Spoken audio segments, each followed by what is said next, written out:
Hey everyone out there, Cody here. Today I'd like to mention the film The Mask, starring Jim Carrey in his breakout role, actually. He plays Stanley Ipkiss, a lonely banker who has a best friend that works with him named Charlie, and a dog that he adores, very smart, loyal dog Milo. But Stanley has his own fair share of bad luck. Like, for instance, he works for a jerk boss. The manager of his apartment complex is not a nice person either. And not to mention his car is also in the shop, and the mechanics there are trying to take advantage of him as well.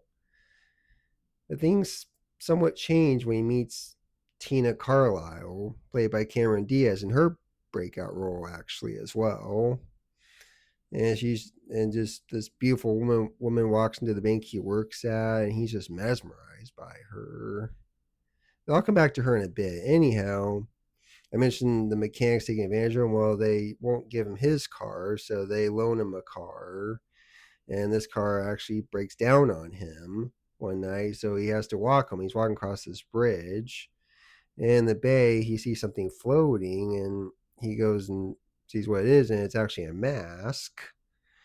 And so Stanley takes this mask home with him, and he soon realizes that this mask is not just any ordinary mask.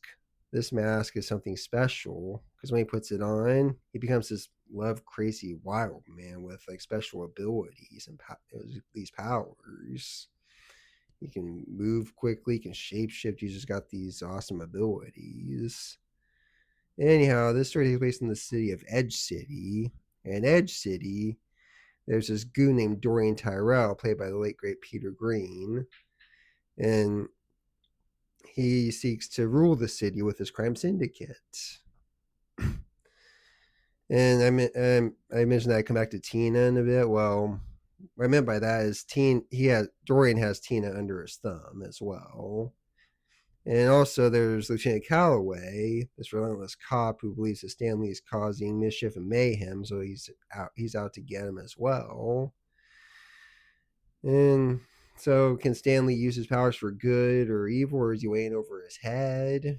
Will the mask fall into the wrong hands? Maybe like Dorian's, for example, or can Stanley use his powers for good and stop Dorian for whatever he has planned for the city, and maybe get the girl in the end? I realize that nice guys do sometimes finish first.